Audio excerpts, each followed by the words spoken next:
प्रारब्ध के सभी दर्शकों को मेरा नमस्कार। मेरा नाम है संदीप आर के सिंह और आज हमारे साथ हैं पुष्कर अवस्थी जी। पुष्कर सर, बहुत बहुत स्वागत। राम राम। दर्शकों, सबसे पहले तो आपको श्री राम मंदिर बनने की और प्राण प्रतिष्ठा होने की बहुत बहुत बहुत बधाई। और अद्भुत दिन रहा कल का। और कल राममय ही थे सबके सब। सारा परिवार, सारा समाज। अयोध्या तो थी, श्री अयोध्या जी तो थी ही। लखनऊ भी था, बम्बई भी था, बेंगलोर भी था, पूरा देश था, विश्व था, सब कोई राममय था। और कहने को तो ये कहा गया कि कुछ विपक्षियों ने कहा ये भाजपा का कार्यक्रम है, सरकारी कार्यक्रम है। ऐसा था नहीं, वो हिंदू समाज का कार्यक्रम था जो न्यास ने, जो श्री राम जन्मभूमि तीर्थ क्षेत्र न्यास है, उन्होंने ऑर्गेनाइज किया था। और ऑर्गेनाइज किया, वो होना ही था, मतलब वो नियति थी जो होनी ही थी। पर जो देश में समाज ने दिखाया, मैं काफी लखनऊ शहर हमने पूरा देखा, घूमा। कोशिश करेंगे कि वीडियो उसका भी हम डालें, आपके साथ शेयर करें। और आपने भी देखे, ये आपने स्वयं देखा होगा कि हर घर भगवा था, झंडे लगे हुए थे। दिवाली मनी है कल, बाकायदा बाकायदा दिवाली मनी है, दिए जले हैं, पटाखे फूटे हैं। और सिर्फ एक जगह नहीं, हर जगह। तो ये तो समाज ने किया, ये हिंदू समाज ने किया, इसको ओन किया। और कल की खुशी मनाई। खुशी सिर्फ अयोध्या की नहीं थी, ये पूरे, इसमें मतलब न समय की भूमिका थी, न ज्योग्राफी की भूमिका थी, ये सबका ही था। पूरे विश्व तक गई ये बात। पर कल के दो उद्बोधन हुए। अ, मोदी जी ने भी किया, श्री मोहन भागवत जी ने किया, योगी जी ने किया, गोविंद गिरी जी ने किया। सबने ही अपनी बात रखी। और अब ये हुआ कि ये तो हो गया है, ये एक बात हो चुकी है, जिसका इंतजार था वो कार्य हो चुका है। आगे क्या? तो शायद ये भी कहा गया कि अब इसको अगर पर्सनली देखा जाए तो ये हमारे महापुरुषों ने, श्री मोदी जी ने और बाकी लोगों के प्रयास से, अथक प्रयास से, जो कि पीढ़ियों से चले आ रहे संघर्ष को एक विराम मिला और एक कार्य हो गया। उन्होंने तो कर दिया अपना काम। हम और आप क्या करेंगे जो आगे 1000 साल की बात हो रही है? तो मैं पुष्कर दा से पूछना चाहता हूँ, दादा, अ, हमारे समाज में बहुत उत्साहित है, बहुत खुश है, पर कुछ है जो अभी छूटा हुआ है, अभी वो बात कंप्लीट दिख नहीं रही है समाज के स्तर पे, धर्म के स्तर पे। तो ऐसी कौन सी कमियां आपको हैं जो दिखती हैं, और उनके दूर करने के क्या उपाय हैं, ताकि हम श्री राम मंदिर जो बना है, हम उसको अपने कर्मों से डिजर्व कर सकें? जी सर। देखिए, ऐसा है कि जो जिस तरफ तुम्हारा इशारा है कि उस इशारे पर जाए हम तो, जो कल संबोधन मोदी जी का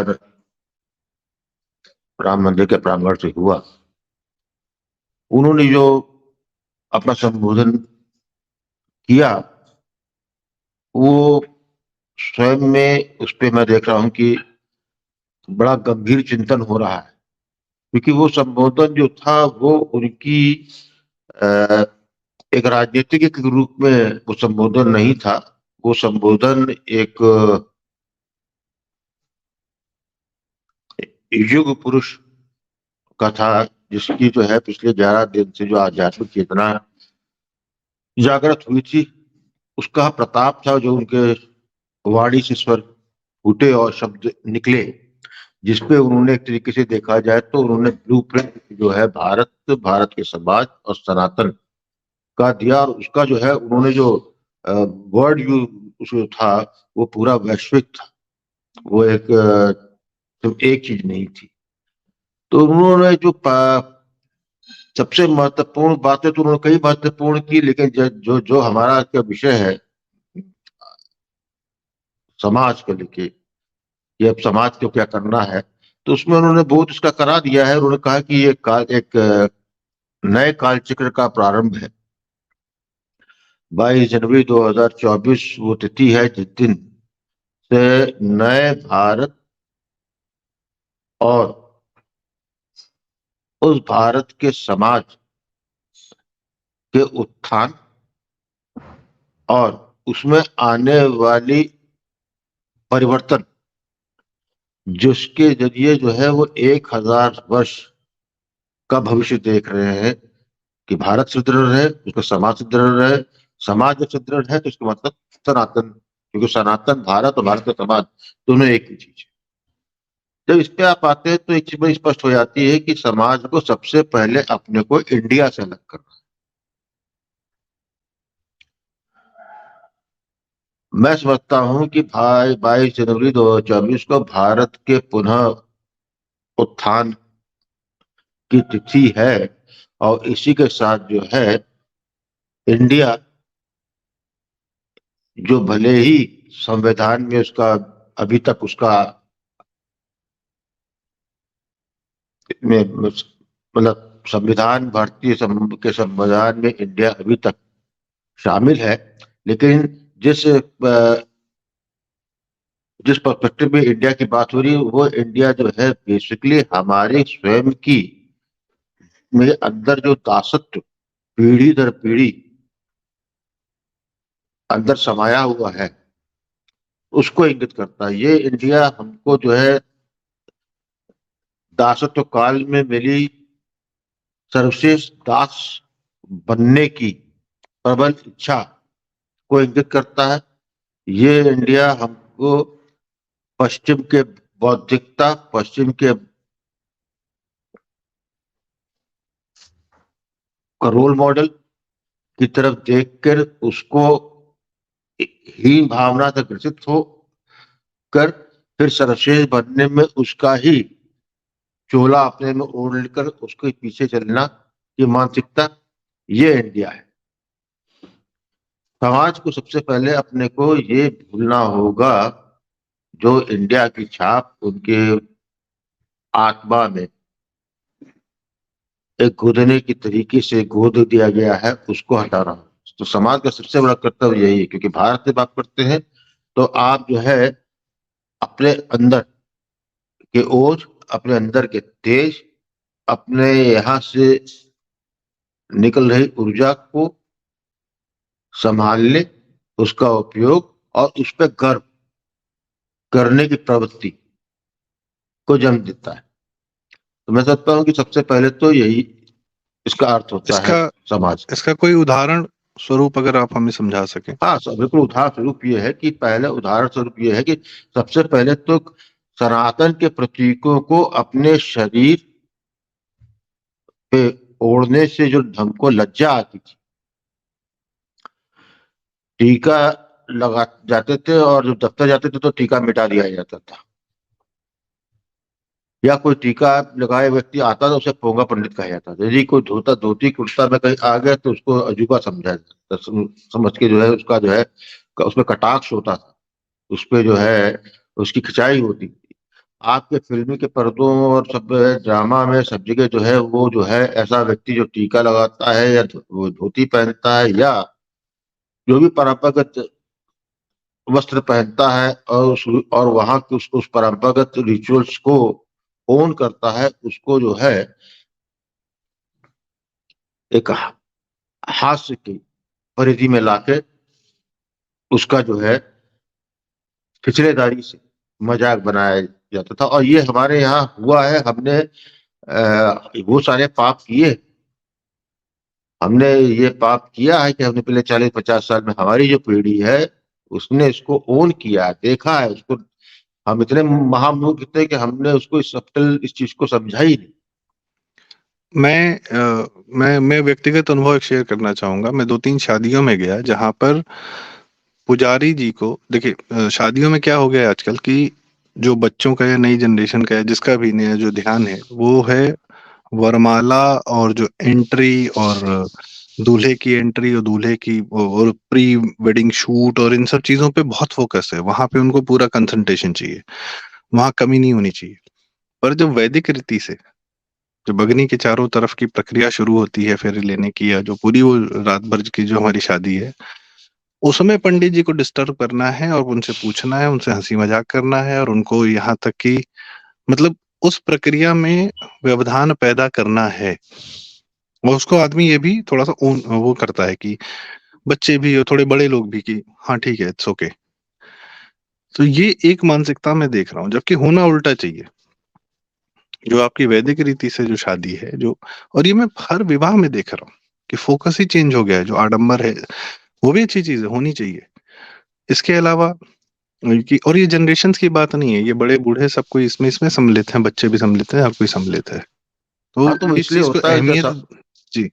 जो समाज में श्रेय आता है, समाज अपना बिगड़ता है, समाज अपना जो है मर्यादा को से नीचे जाता है, अपने जो उसका तत्व ज्ञान होता है समाज का, उससे जो है वो तिरस्कृत करता है, उसको उससे मुंह मोड़ता है। तो ये कालांतर में पीढ़ियों में ऐसा आ जाता है, और ऐसा ही आएगा। तो मैं जो जिस तरह तुमने बताया, बिल्कुल सही कहा। ये मैं स्वयं का मेरा अनुभव है कि उस वक्त जो है जब जो पंडित शादी करा रहे होते हैं, जो मंत्र बोल रहे होते हैं, उसमें जो है उसकी गंभीरता, उसकी सात्विकता, दोनों का ही उस हवन कुंड से गायब होता है। तो यही इसको इसी को ओन करना मैं कह रहा हूँ। यही जो है सबसे पहले समाज का तो जो है अपने को कोर्स करेक्शन यही करना है इसके अंदर, कि समाज को जो है अपने जो है, अब ठीक है, ये मानता हूँ कि आज की जनरेशन अज्ञानी है, लेकिन उसको अज्ञानी बनाने में मेरी जो पीढ़ी है उसका भरपूर योगदान रहा है, उनको अज्ञानी बनाने में। क्योंकि हम जब उसमें हमको जो है जब हमको जब फर्क नहीं पड़ रहा था, या हमने उसको जो गंभीरता नहीं लिया, लेकिन आज 22 जनवरी 2024 जब आप सामने देख रहे हैं, आपका प्रधानमंत्री वो कर रहा है जो आप केवल कल्पना कर सकते हैं, वो करके होते हुए देख रहा है। उसके आप साथ उसके जो है सकारात्मक परिणाम सारे वातावरण में देख रहे हैं, तो ये आपको इन्फ्लुएंस करता है, ये ओन करता है। यही शुरुआत है, यही जो है नए काल चक्र का जो है, जो चलना शुरू हुआ है कल से, वो वहां से आपको देखने मिलेगा। और ये सब स्लो मूविंग प्रोसेस होता है, क्योंकि एक दिन एक रात में तो समाज खराब नहीं हुआ ना, एक रात में तो नहीं हुआ। ये तो दशकों के हमने मेहनत करके जो है हमने अपने समाज को यहाँ पहुंचाया। लेकिन इसी समाज में एक वर्ग था जिसने कि 80 के दशक से जो है अपनी राह पकड़ी, और उस राह में लोग भीड़ बढ़ती गई, लोग इकट्ठे, और आज ये हो गया कि हमने पूरा जो है अब 2024 के आते आते तक अपने शासक वर्ग में हम उसका चुनाव कर रहे हैं, कि जिसका हम जो कि जिस विचारधारा के अंतर्गत हमने स्वतंत्रता प्राप्त की थी, और हमने जो है उन शासकों को ही चुना जो कि पुरानी परिपाटी को ही फॉलो करते रहे। तो ये अब उस पर पूर्ण विराम का समय आ चुका है, और हम जी। इसमें जो है, तो ये समय काल है, चलेगा धीरे धीरे है, धीरे परिवर्तन आया, धीरे परिवर्तन आए, लेकिन आएगा। जी। जी, ये तो बात हो गई, जैसे अपने दो मुख्य बातें कही कि एक तो सनातन के प्रतीकों को ओढ़ने की या उस पर शर्मिंदा न होने की। सेकंड कि उसको अपने जो हमारे व्यवहार हैं जहां पर उनकी अहमियत है, शादी ब्याह या हर जगह पे, वहां उसको कमतर न देखने की, उसको भी अहमियत देने की, उसको पूरी इंपॉर्टेंस देने की जितनी उसकी है। ये हो गया समाज, हमारे जीवन का एक हिस्सा। हमारे जीवन का ज्यादातर हिस्सा जो है वो अपनी दिनचर्या जो है हमारी ज्यादातर जो होती है वो होती है, और पूरे समाज की होती है, मैक्सिमम लोगों की, कि काम करते हैं, कुछ ना कुछ काम करते हैं, आजीविका आती है और परिवार चलता है, परिवार के लिए कार्य करते हैं। और उसमें जाहिर सी बात है, बच्चों की पढ़ाई और जितनी सारी चीजें हैं, माँ बाप का ध्यान रखना और ख्याल रखना, और एक उसके लिए हर दिन आदमी को जूझना पड़ता है अपनी आजीविका के लिए। आजीविका का भी जो मॉडल था, जो आपने भी अपने पूरे जीवन काल में देखा कि पहले आजीविका के क्या मॉडल उपलब्ध थे, आज क्या उपलब्ध हैं, सन 90 में क्या उपलब्ध है। फॉर एग्जाम्पल 80 से पहले सिर्फ और सिर्फ सरकारी नौकरियां ही, क्योंकि प्राइवेट उतना डेवलप नहीं था, प्राइवेट पे पूरा कंट्रोल था, सरकार का लाइसेंस राज चल रहा था, तो उसकी वजह से प्राइवेट की डेवलपमेंट नहीं हुई। तो सरकारी नौकरियों और बाहुबली और राजनीति ही जो है एक आजीविका के मुख्य साधन माने गए। खेती को मैं भी इंक्लूड नहीं करूंगा। खेती अभी भी सिर्फ और सिर्फ अपने संघर्ष कर रही है, और बहुत रिच फार्मर्स होते हैं उन्हीं के लिए सब कुछ हो रहा है। सेकंड, क्या कहते हैं, आपका 90 में आया, आईटी आया, प्राइवेट सेक्टर आया, तो थोड़ा बहुत आईटी को लोगों ने अहमियत देना शुरू किया। या जो लोग बाहर जाके परफॉर्म करते थे, बहुत रईस होके आ जाते थे, प्राइवेट जॉब में काम करते थे, वो उनका एक था। थर्ड आपका जो है 2000 के बाद अभी जो हमारे हाल फिलहाल में शार्क टैंक और एंटरप्रेन्योरशिप को आ गया है, बहुत ज्यादा प्रमोट, मतलब अब उसको जो है एक अच्छी नजर से देखा जाता है कि कोई स्टार्टअप कर रहा है, कुछ है। भविष्य में अब से लेकर आगे आप क्या देखते हैं कि आजीविका के जो साधन है, जिसको आदमी जीवन में डेली जी रहा है, सबसे ज्यादा समय उसी को दे रहा है, उसमें राष्ट्र बिल्डिंग कैसे होगी? या उसमें जो पुरानी आदतें हैं हमारी, जो हमारी कमियां हैं, उसको हम कैसे दूर करेंगे? देखिए, ऐसा है कि पहले तो ये समझ लीजिए कि कोई भी राष्ट्र डेवलप करता है या राष्ट्र प्रगति करता है तो नौकरी से नहीं प्रगति करता है। ये जो हम जो है इतने वर्ष, जो शताब्दियों तक हम गुलाम रहे, और हमने उसके बाद 19वीं शताब्दी में जब पूरी तरीके से ब्रिटिश शासन यहाँ आ गए, तो हमें जो शिक्षा दी गई या जो हमारा जो है मानसिक विकास जो किया गया, वो दासता के बीज के साथ किया गया। इसलिए उसमें जो है आपको यही बताया गया कि सर्वश्रेष्ठ दासता में भी सर्वश्रेष्ठ दास कैसे बनना है। तो आपका जो है पूरा उस प्रोसेस में आपका जो है केवल प्री इंडिपेंडेंस जो है, आप जो है आपकी परिवार की जो सबसे लायक लड़का है उसकी यही तो स्कूल मास्टर हो जाता था, पटवारी हो गया, सिपाही हो गया, बहुत अच्छा हो गया तो दरोगा बन गया, तहसीलदार बन गया, और बड़ा हुआ तो बड़े घर के लोग, अभिजात वर्ग के लोग तो आईसीएस बन जाते थे। उसके लिए उनको इंग्लैंड जाना पड़ता था। इस लायक तो होना चाहिए कि वो इंग्लैंड जा सके, वहां पर आईसीएस का इम्तहान दे, या फिर वहां का बैरिस्टर, लॉ पढ़ के बैरिस्टर बने। तो ये एक अभिजात वर्ग जो है, जो एक जिस तरह का जो है तैयार हुआ, और वही 1947 15 अगस्त के बाद वो कंटिन्यू रहा। जो दरोगा, जो सिपाही 14 अगस्त 1947 तक अपने गोरे साहबों की जो है ड्यूटी बजाता था और अपने ही जनमानस पे अत्याचार करता था या उनके खिलाफ काम करता था, वो 15 अगस्त से शुद्ध हो गया।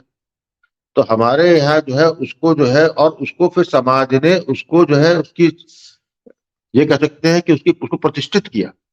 समाज इतना बड़ा वो प्रभावशाली था हमारा समाज, कि सबके हमारे शासक तंत्र ने तो उसको बनाए रखा, उस व्यवस्था को। लेकिन हमारे समाज ने तुरंत स्वीकार किया उसको, हमारे समाज ने उसको प्रतिष्ठित किया। आपको जो है, जिन लोगों ने क्रांतिकारियों को गोली मरवाई, जिन लोगों ने उनकी मुखबरी की, जिन लोगों ने अंग्रेजों से 100 रुपए पर महीने का उस जमाने में वजीफा इस बात का प्राप्त किया कि वो जो है अंग्रेजों को सहायता करते थे, उन्हीं को और उनकी अगली पीढ़ी को हमने प्रतिष्ठित करके उनको, उनसे जो है हमने सम्मान दिया। तो ये चीज हमारा तो ये कि नरसैकिक ह्रास समाज का स्पष्ट होता गया कि हम दासत्व में ही जीते थे, तो दासत्व के लगता। और शासक जो हमारे थे, वो जो शासक थे वो हमारे भूरे अंग्रेज थे, उनमें कोई अंतर नहीं था। 60 में एक आई और उसके बाद सोशलिज्म के नाम पे एक नया चीज चला, लेकिन जो उनके पैदा हुए तो उनकी अभिलाषा भी जो है सामंतशाही थी।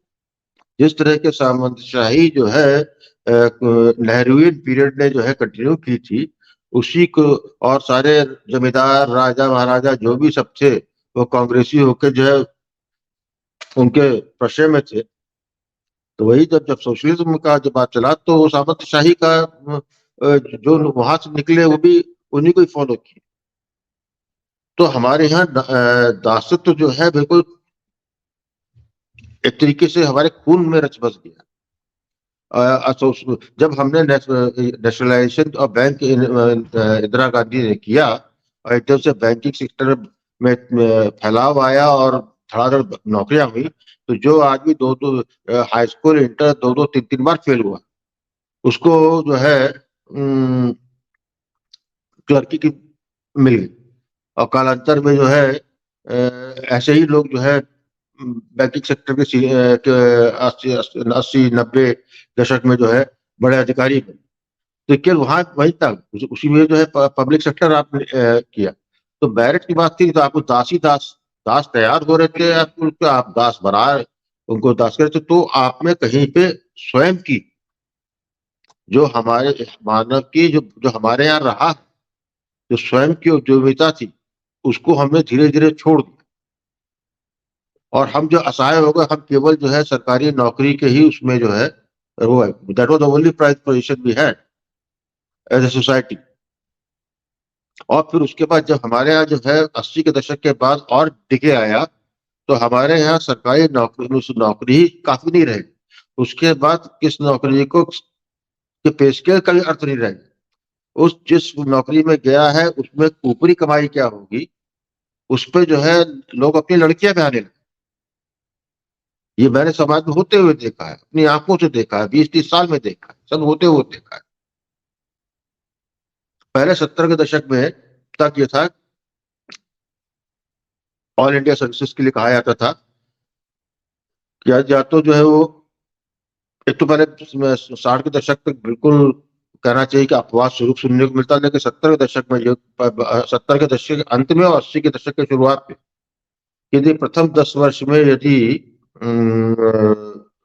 शुरू के 10 साल तो होता है, 10 साल के बाद में 10वें साल की नौकरी के बाद भी यदि व्यक्ति अधिकारी बेईमान नहीं हुआ है, तो फिर वो अगले 10 साल तक ईमानदार रहेगा। फिर जब 20 साल या फिर अंत में जो है वो लड़खड़ा जाता है अपने सेवानिवृत्ति की से पहले के समय काल। लेकिन 2020-25 साल में स्थिति ये होगी कि यूपीएससी में आदमी बैठी इसीलिए रहा, वो डे वन। मैं तमाम किस्से जो है मैं कम से कम 21वीं शताब्दी में जानता हूं कि जब 3 महीने की प्रोबेशन में अधिकारी अपने कैडर में जाता है, तो वहीं से जो है वो तहसीलदार और उससे जो है समझने लगता है कि जब जब वो अपना पूरी ट्रेनिंग करके आएगा, नियुक्ति होगी, तो उसका जो है कहाँ से क्या उसको खींचना है। तो ये तब जब जिसको चुना गया है कि वो सरकार के बिहाफ में जनता जनार्दन की सेवा करेगा या शासन तंत्र चलाएगा, वो अपने डे वन से ये सोच रहा है कि हमें कैसे कमाई करनी है। तो आपके सर्वश्रेष्ठ दासत्व का जो जितना विष्ठा होती है वो आपके सामने उभर के आ जाती है। तो ये जो अब जो काम है, इसी में मैं स्पष्ट रूप से देखता हूं कि अब आपको जो है सरकारी तंत्र की जो अब तक आपने मलाई मिठाई खा ली, मैं नहीं देखता 2024 के बाद जो है आप शना शना हर साल इसमें कटौती देखते जाएंगे।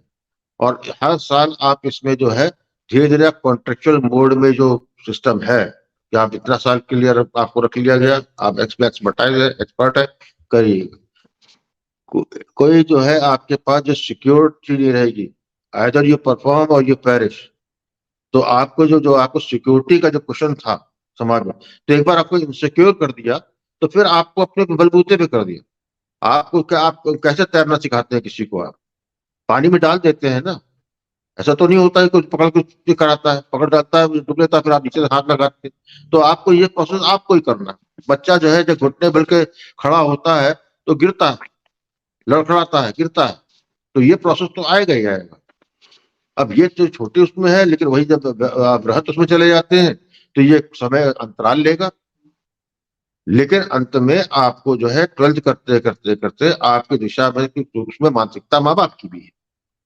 माँ बाप पहले तय कर देता है हाई स्कूल इंटर से, इंजीनियर बनना है, डॉक्टर बनना है, यूपीएससी में इलेक्शन में जाना है, यहाँ करना है, आईआईटी जाएगा, वो जाएगा। तो जो मूल नैसर्गिक प्रतिभा एक बालक या बालिका की होती है, वो तो आपने खत्म कर उसमें। और यदि वो एंटरप्रेन्योरशिप तभी आती है जब आपके सारी नर्सरी के टैलेंट जो होते हैं उसको आप नर्चर करते हैं।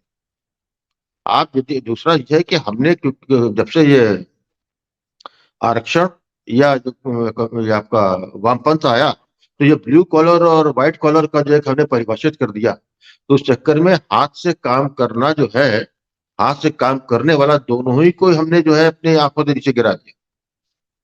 वर्कमैनशिप की हमने तिलांजलि दे दी। उसका दुष्परिणाम ये हुआ कि जो उद्योग आप कर सकते थे, जो आपके परंपरागत काम थे, जो पीढ़ी दर पीढ़ी होती थी, नेचुरल प्रोसेस में होती थी, आज जो है आप उससे हाथ धो बैठे हैं और वहां दूसरे लोग आ चुके हैं। वहां पर सनातन का आपका कोई आज से जो नर्सरी कार्य आपका जो है ट्रेडिशनल काम होते थे, उससे सनातन पूरी तरह से आउट हो चुका है जी। तो पिछले 20-25 साल में। जी, तो तो आप ये आगे यही इसको, देखते हैं। जी। हाँ, अब आगे इसका ये है कि ये नर्सरी जाना ही पड़ेगा, समय काल के अनुसार जाना जी। पड़ेगा। जी। नहीं तो आपको जो है फिर यही आप देखिएगा कि जैसे लोगों ने जो है पिता जो है हजाम थे, बेटा नहीं बाल काटता उसको शर्म आती है। हाँ, उसको ये नौकरी उसको चपरासी की मिल जाए उसमें शर्म उसको नहीं है, लेकिन इसमें शर्म है। और वहीं पे जो है आज जो है आप बाल कटवाना सबकी प्राथमिकता भी है, कटवाते हैं। अब जिसके सामने अपना सर झुकाते हैं, जो अप्सरा चलाता है, कैंची काटता है, आपको भी मालूम है, मुझे मालूम कौन है, और एक से एक बन गए हैं। तो समय काल से जो परिवर्तन हुआ है, तो जब ये भी तो बिजनेस है, एंटरप्रेन्योरशिप यही तो है कि जी। आप जो है इसको आज के जो जो बना रहा है वो थोड़ी बना रहा है, वो तो 5 लोगों को रखे हुए हैं। बिल्कुल, बिल्कुल। मैं आपकी जितनी आपने बातें कही उसमें समझ यही आ रहा है कि आप अपना एक तो ये कि जो आपके हाथ के कार्य हैं या आपका जो एक जो हमारे समाज का जो एक मानसिकता इस 60-70 साल या उससे पहले की जो थी, उसको बहुत बदलने की आवश्यकता है और उसको ना सिर्फ प्रतीकों के माध्यम से जो अपने सनातन के हमारे चिन्ह हैं, उनको तो ओढ़ना है, जो दिख रहा है। अपने कर्म में भी जो हमारी मानसिकता है कि हमको प्रोडक्टिव होना है, we have to take the markets in control. अगर हम कंज्यूमर हैं तो हम ही मैन्युफैक्चरर हैं और हम ही हमारा ही जो है सर्विस प्रोवाइडर होना भी चाहिए। ऐसा नहीं है कि हम कहीं और से। जी। और मैं आपका क्लोजिंग कमेंट ये चाहूंगा दादा। यहीं पे जी। जो संबोधन जो मोदी जी का कल का था, उसमें आत्मनिर्भरता, हम्म।